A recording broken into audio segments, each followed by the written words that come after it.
नमस्कार, आप देख रहे हैं पैनी नज़र न्यूज और मैं हूं जितेंद्र झारिया। छतरपुर जिले में कोरोना संक्रमण के नए मामलों में पिछले 2 दिन से कुछ राहत देखने को मिल रही है और अब नए संक्रमण के मुकाबले स्वस्थ होने वाले व्यक्तियों की संख्या अधिक सामने आ रही है। हालांकि मौतों का सिलसिला बदस्तूर जारी है और जिले में आज भी कोरोना वायरस से मौत के 5 नए मामले देखने को मिले। इसके अलावा भी जिले भर से मौतों के अनेक मामले सामने आ रहे हैं जिनके लक्षण तो कोरोना जैसे ही हैं, लेकिन उनकी कोरोना वायरस जांच न होने के कारण उनकी मौत कोरोना वायरस से हुई है, इस बात की पुष्टि नहीं की जा सकती।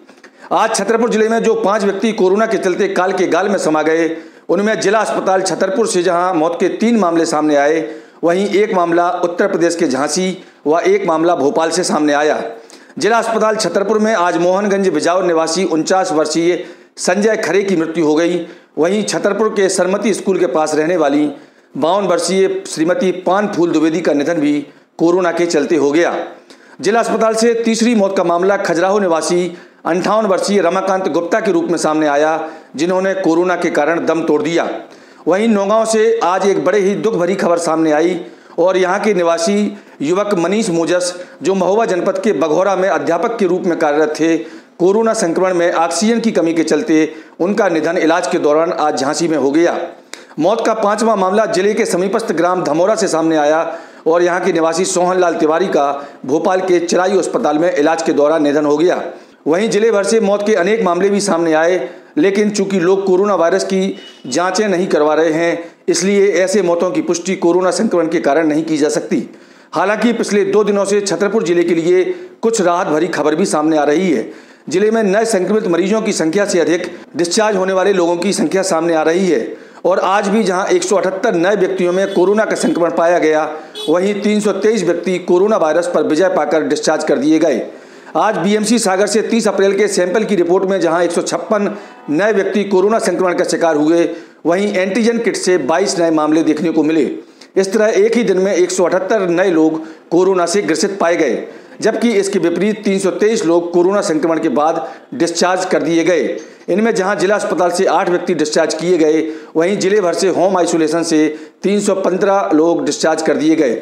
इस तरह अब जिले में एक्टिव कोरोना मरीजों की संख्या घटकर 1346 हो गई है। उधर कोरोना काल में अपनी जान जोखिम में डालकर समाचार कवरेज कर आम जनता को उपलब्ध करवाने वाले पत्रकारों के लिए आज मध्य प्रदेश के मुख्यमंत्री शिवराज सिंह चौहान की तरफ से एक राहत भरी खबर सामने आई और उन्होंने मध्य प्रदेश के सभी अधिमान्य पत्रकारों को कोरोना काल में फ्रंट लाइन वर्कर घोषित कर दिया।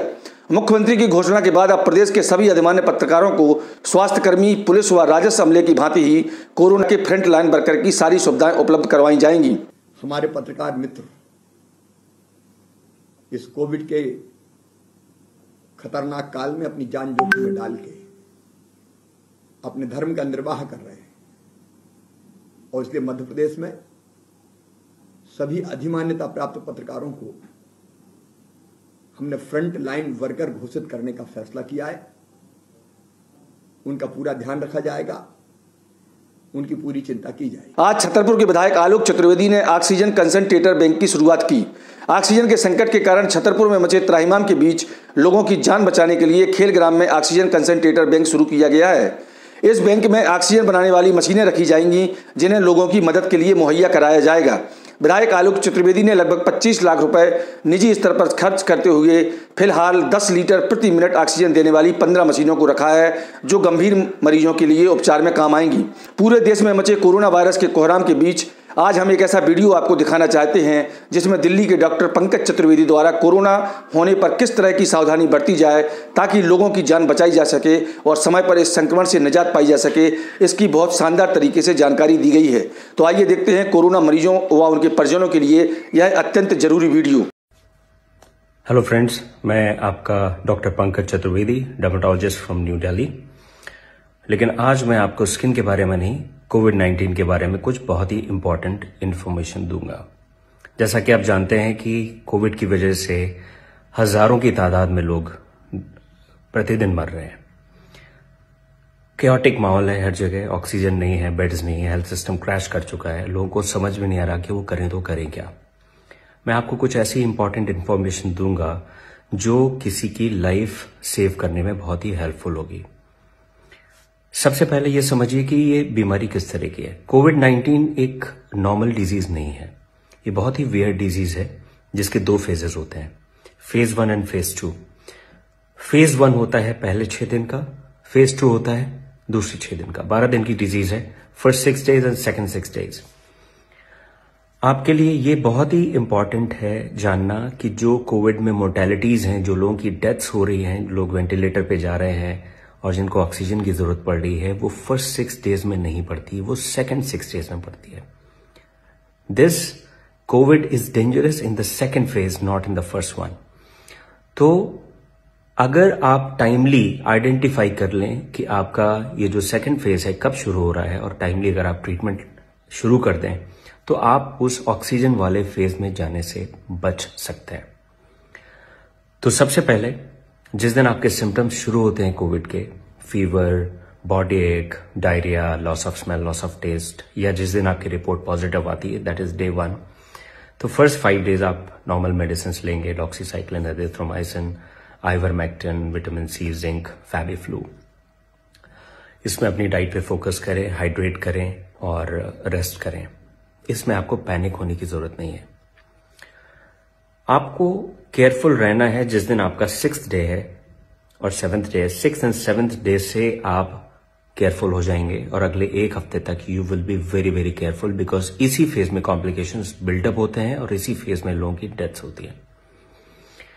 6th डे आप एक सीटी स्कैन कराएंगे चेस्ट का और एक टेस्ट आप कराएंगे इन्फ्लेमेटरी मार्कर्स का, जिसमें सीआरपी सबसे इंपॉर्टेंट है। कुछ और भी टेस्ट हैं जैसे डी डाइमर और इंटरल्यूकिन 6, अगर करा लें तो बेटर है, और कंप्लीट ब्लड काउंट।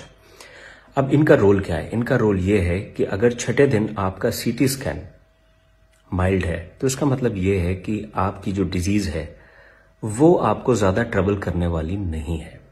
अगर आपका सीआरपी लेवल बहुत माइल्ड है, नॉर्मल है या रेज्ड ज्यादा नहीं है, इसका मतलब ये कि आपकी बॉडी में जो इन्फ्लेमेशन बिल्डअप हो रहा है वो ज्यादा नहीं बिल्डअप हुआ है और आपको पैनिक होने की जरूरत नहीं है। Of course you have to be careful, but panic mode में जाने की जरूरत नहीं है। लेकिन अगर आपका सीटी स्कैन शो कर रहा है कि आपके चेस्ट में लंग इन्वॉल्वमेंट मॉडरेट है या सिवियर है और आपका सीआरपी लेवल भी बढ़ा हुआ है, that means you will be in trouble after few days. इसलिए आपको बहुत ही केयरफुल रहना है। अगर ये लेवल्स आपके मॉडरेट टू सीवियर आते हैं, सीआरपी का लेवल बढ़ा हुआ आता है, तो immediately you will consult a physician and from 6th और 7th day you will start your steroids and blood thinners. ये 2 चीजें हैं जो पेशेंट की जान बचाती हैं अगर टाइमली आप स्टेरॉइड शुरू करें और टाइमली ब्लड थिनर शुरू करें। लेकिन इसका मतलब ये नहीं कि आप अपने आप को सेल्फ मेडिकेट करें, क्योंकि अगर स्टेरॉइड्स आपने फर्स्ट फेज में ले लिए, क्योंकि आजकल सोशल मीडिया पे और व्हाट्सएप यूनिवर्सिटी में बहुत सारे लोग ज्ञान देते हैं कि हाँ स्टेरॉइड्स बड़े यूजफुल हैं, और जैसे ही पेशेंट्स की रिपोर्ट आती है डे 1 से वो स्टेरॉइड शुरू कर देते हैं। That is bad. अगर आपने स्टेरॉइड्स फर्स्ट फेज में लिए, they will be dangerous for you, because उस वक्त वायरस रेप्लिकेट कर रहा होता है और उस वक्त अगर आप स्टेरॉइड्स ले लें फर्स्ट 5 to 6 डेज में, दे विल बी हार्मफुल। तो जो भी मेडिकेशंस लेने हैं वो अपने फिजिशियन और अपने डॉक्टर की एडवाइस पे ही लेने हैं। तो 6th और 7th day are very crucial. अगर टाइमली आपने ब्लड थिनर्स एंड स्टेरॉइड्स शुरू कर दिए, आपके प्रॉब्लम में आने के चांसेस काफी हद तक कम हो जाएंगे। अब मेजर इशू क्या है? हमारा कॉमन टिपिकल इंडियन माइंडसेट कि जैसे ही हमारा 5वें दिन फीवर कम होता है हमें लगता है वी आर फाइन, हम ठीक हो गए। शुरुआत के 5 दिनों में हम हर 3 घंटे में अपना ऑक्सीजन लेवल चेक करते हैं, लेकिन 5th डे जब हमारा फीवर नॉर्मल हो जाता है, we throw away our oximeter, हमें ध्यान नहीं रहता कहां रखा हुआ है, and we forget to measure any kind of oxygen saturation, right? Of course fever comes down, 5th, 6th, 7th day कुछ नहीं होता, 8th डे भी कुछ नहीं होता, 9th day suddenly person starts feeling shortness of breath, weakness, कई लोग फेंट हो जाते हैं, कई लोग ब्लू पड़ने शुरू हो जाते हैं, क्योंकि that is the time when the oxygen dips suddenly. Covid में एक मेजर इशू है हैप्पी हाइपोक्सिया। दैट मीन्स जब तक ऑक्सीजन सैचुरेशन 80-85 तक नहीं चला जाता, पेशेंट को फील ही नहीं होता, वो नॉर्मल रहता है।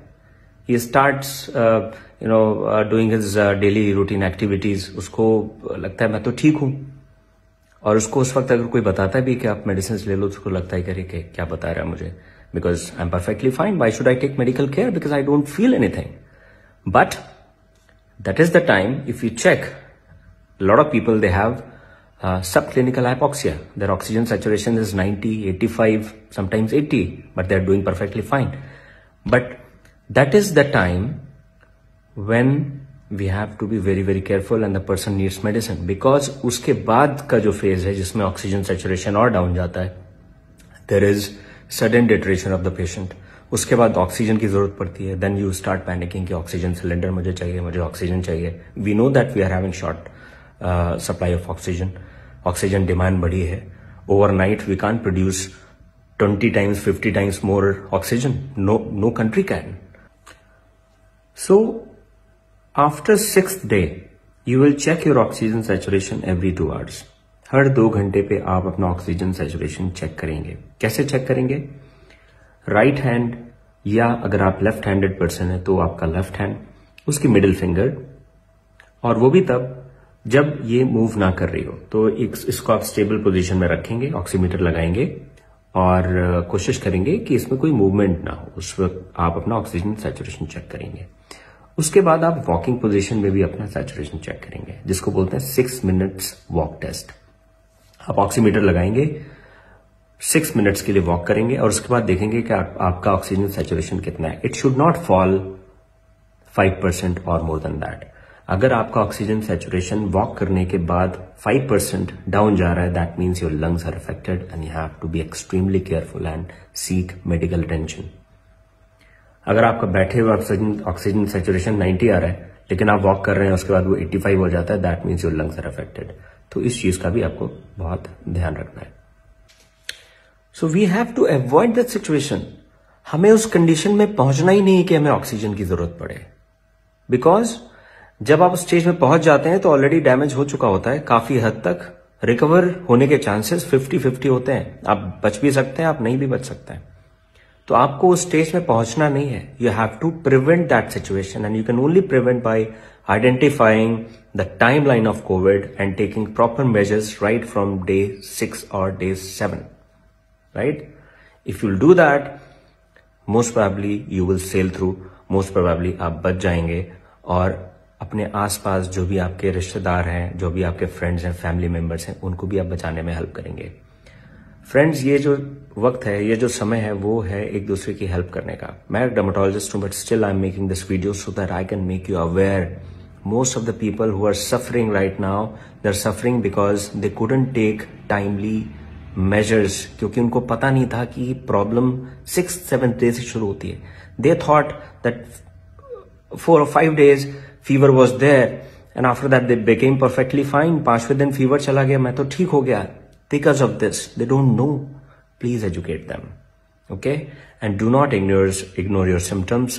Consult a physician. Online consultation कर सकते हैं. Standard guidelines हैं कोविड केयर के. And पैनिक में ना रहे. अगर इन चीजों को आप फॉलो करेंगे, most of you will be fine. Take my words. Thank you. पैनी नजर न्यूज चैनल आपको कोरोना की हर अपडेट से परिचित करा रहा है और हमारा मकसद यही है कि आप लोग भयभीत हुए बिना निडरता के साथ कोरोना गाइडलाइन का सख्ती से पालन करते हुए एवं डॉक्टरों के परामर्श के अनुसार इस महामारी पर विजय पा सकें. आप हमारी खबरों को खूब शेयर करें ताकि और लोग भी कोरोना वायरस की अपडेट और इससे बचने के उपाय के बारे में जान सकें. अगर आपने अब तक हमारा न्यूज़ चैनल पैनी नज़र सब्सक्राइब नहीं किया है तो इसे अभी सब्सक्राइब कर लें. इससे आपको नियमित रूप से यूट्यूब पर हमारी खबरों के प्रसारण की जानकारी तुरंत मिलती रहेगी. आज की कोरोना अपडेट में बस इतना ही. अब समय आपसे विदा लेने का होता है. आप अपना बहुत बहुत ख्याल रखिएगा. पैनी नज़र के लिए छतरपुर से चैनल हेड जितेंद्र छारिया की रिपोर्ट.